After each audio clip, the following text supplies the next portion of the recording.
Hey everyone, it's Karen. On today's podcast, I'm going to be talking about what it takes to have an art business. I recently, again, if you haven't watched any of my other ones, this episode is part of my podcast for artists. So let's get started. Develop a business plan. You must define your niche. What kind of art do you create, and what is your unique selling point? So for me, I have been doing paintings and drawings for what I've been trying to sell. Also, I like writing, so I'm going to start trying to do some illustrations.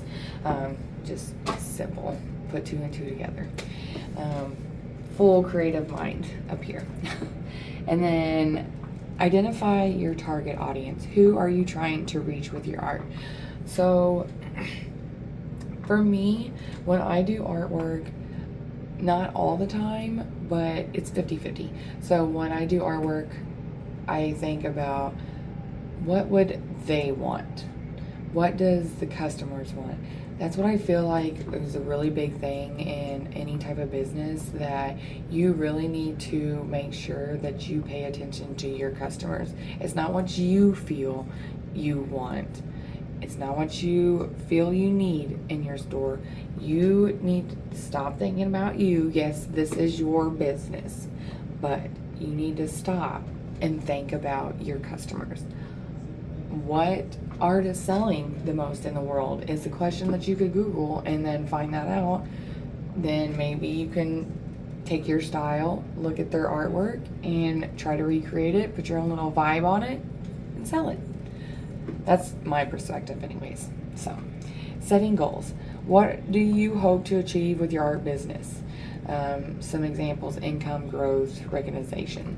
For me, my goal in art is to eventually have a art business. That's why I'm going back to college to get my business administration major and then minor in English with an emphasis on creative writing. Because I feel like business admin job degree, that is the most like chameleon degree that you could get in the job world.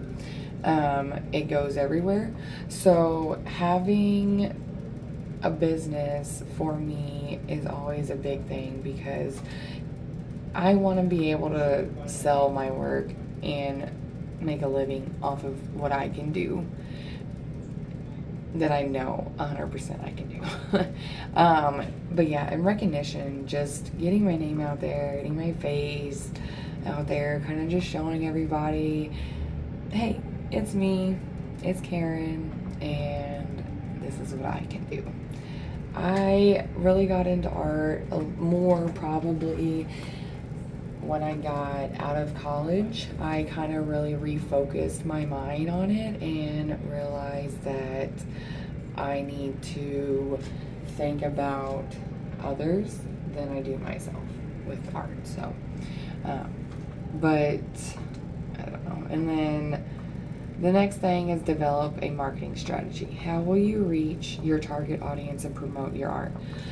So some really good ways, again, that I have used is Instagram, Facebook. I know that some people use TikTok, Snapchat. We have like Etsy accounts. There's plenty of ways. Pinterest. There's plenty of ways to market yourself. So like for me, I have a Instagram account and a Facebook account.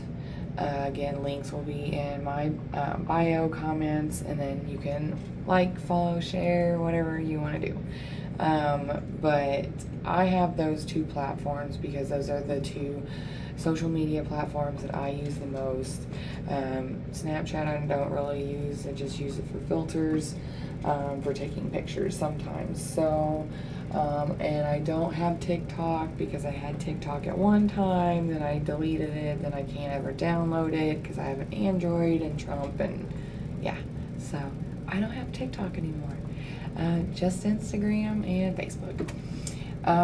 So again, those are some ways that you can market yourself. Also going to local art places that you have in your city or local cities around surrounding you, entering contests, just going anywhere that has business. You can literally just go up to the manager and be like, hey, I see that you're having an event. Can I get a booth? And then just go. I don't care how shy you are. Just go out there and do it. I am shy. I'm probably one of the most shyest people. But yet somehow I'm not. It's weird with me. But like, just get out there. Be you. The world will either adjust or adjust with you. That's how I see it. Everybody was born here. We need to be able to fit in here. So outline your financial plan. How will you fund your business, and what are your projected costs and revenue? For me, I have not done this at all. I kind of just go off the string on my pants that I have left. My financial strategy, don't do this, but this is mine. I'll give you a better option after mine. My financial strategy is, if I have money, I'll do it.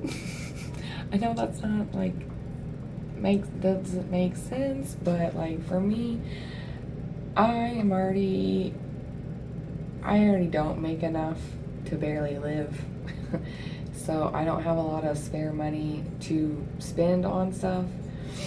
But the way I budget my money is by buying the cheapest or the second next cheapest art supplies. That's one of them. And then going to find places, like when I went to Lincoln University, they only charged me, I think, like $15 for a whole year, I think, just to sell your artwork. So yeah, just find places like that.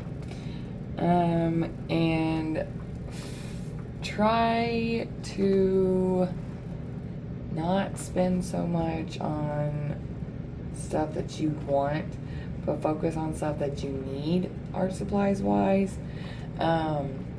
So like my financial budget is just kind of whenever I have spare money. So a better financial plan would be have a better paying job than I do, or less bills than I do. I can't figure out which it is. So you can make sure that you have a good cash inflow. That is the biggest thing that you need to worry about. Being able to budget your money. If you can't pay for art supplies or a booth or something one month, figure out within that month how to budget for the next month to be able to buy at least one art supplies. You don't have, like, for me, I am literally so cheap. The only thing I really honestly buy art-wise is paint and canvas boards. I have the exact same paintbrushes. I'm not kidding you, since I've been in elementary. I just take really good care of them and try not to throw them away because don't have money to replace them. But that's what I do. So next is set your prices. Determine how you will price your artwork, factoring in cost, materials, desired profit margins. So like for me, again, I don't really do that. I do need to get better at the business side of it. I've been always so focused on making art that I didn't realize that I'm gonna be the one marketing and doing all the business for myself too, because again, I have not enough funds to hire anybody. Plus, I don't want to hire anybody with my stuff. I can do it on my own. I know I can. I just need to research more. That's a big thing.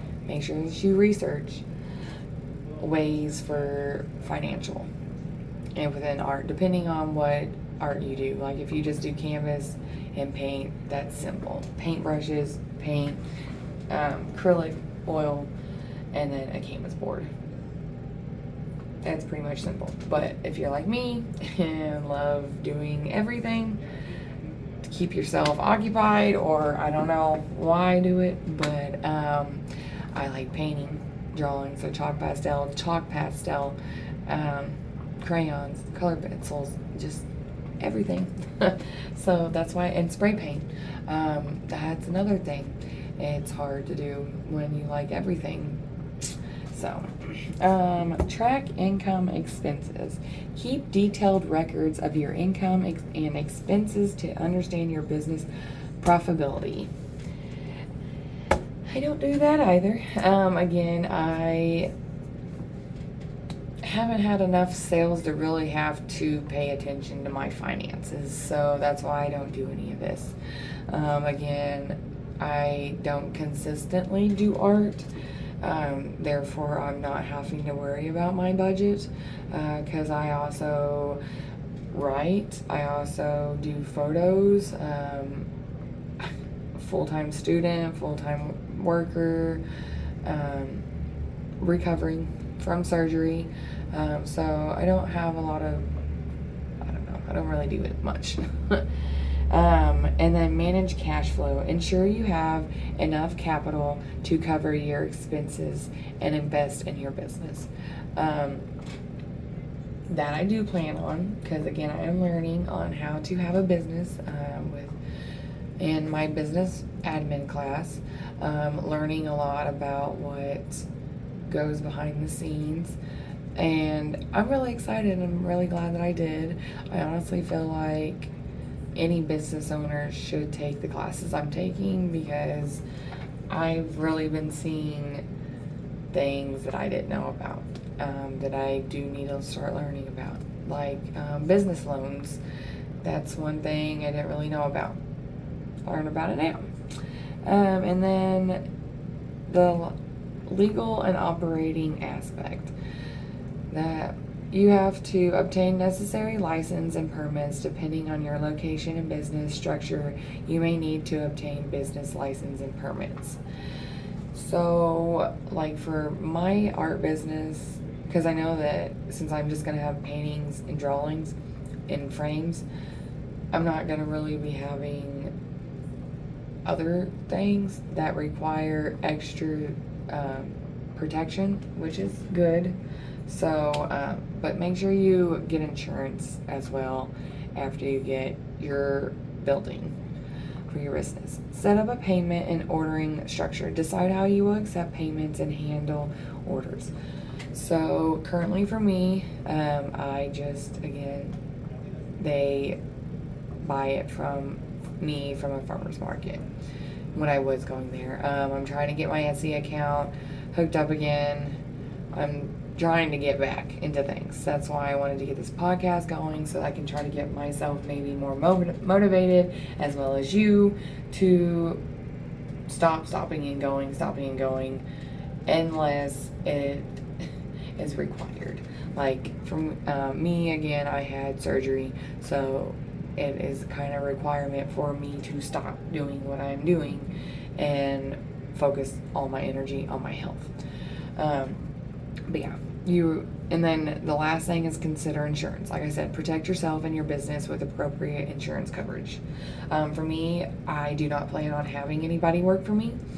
It's going to be strictly me. I'm going to be the manager and everything. So that means more insurance. It's going to be spent on every single piece of my artwork and myself. Just having insurance makes sure that if something gets stolen or the building burns down, it's really helpful. Marketing and sales. Build an online presence. Create a professional website or online store to showcase your artwork. I haven't done this again yet. I tried to start with my Etsy as my professional website, as much as I could. Again, I'm still working on this. You can work with me on my journey. You can watch me throughout my journey and learn what do's and don'ts of my mistakes that you can focus on. So, and then utilizing social media, engage with potential customers and build a community around your art. I have done that again at Karen's World of Art on Instagram. Facebook, I feel like everybody's not really using Facebook anymore, and everybody's kind of gearing more towards TikTok and Instagram. Again, I don't have TikTok, so I'm trying to build my follows up on my Instagram page. But the difference between my Instagram page and the one that I had just suggested for you to do is mine, I feel like, has everything thrown into it. So it has my writing, my modeling, my photography that I've done, and also artwork. So I kind of have a variety of stuff, and that's why I really like what I do, having variety, because that means it can draw more attention to different customers, different future, not even customers, future friends. That's what I like to say. Friends, not customers. Because when you have a customer, you need to build a relationship with them if you want them to continuously come back to you.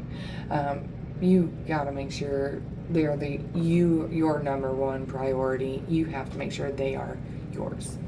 And then network with other artists and galleries. Build a relationship with other artists and galleries to gain exposure. And like I had mentioned earlier, I had put some of my art pieces in some galleries. That's really the biggest thing, is getting out there physically, and then so that people can see who you are, what you do, and if they know of anyone or anything that might benefit you. You never know, and literally, unless you try. And then lastly is continuously learning and improvement. Stay up to date with industry trends. Keep abreast of the latest trends in the art world. For me, I haven't really done this. The only thing I've really paid attention to is AI artwork, because I don't like it. So, but I have heard that there's NFTs now. Just learned that, I think, last month, 2 months ago, because we're in April now. Back in February, I think I learned about that. And then seek feedback. Ask for feedback from your audience and use it to improve your art and business practices. Again, you're never going to know if you're good or bad unless someone tells you or asks you. And lastly, be persistent and adaptable. Building a successful art business takes time and effort. So be prepared to work hard and adapt to changing circumstances. Like I had said, their art is always evolving all the time. And you really need to be able to keep up with that. And that's the biggest thing. Being adaptable throughout your process. You need to be able to not be so stuck in your shell. You need to come out of your turtle shell and actually walk around, learn things, and just be you, but learn to be the artist or the person that the world wants to see. They want to see new. They want to see extraordinary. So make sure you can be that person. Thank you for following me and watching this podcast. If you have any questions or want to add on to this, like I said, if you want to be on my podcast, talk about what your experiences are with having an art business, if you already currently do, or if you're currently getting an art business, drop some hints for us artists, because not everybody knows what we're doing. But again, thank you. Have a good day. I'll see you on next episode. Bye.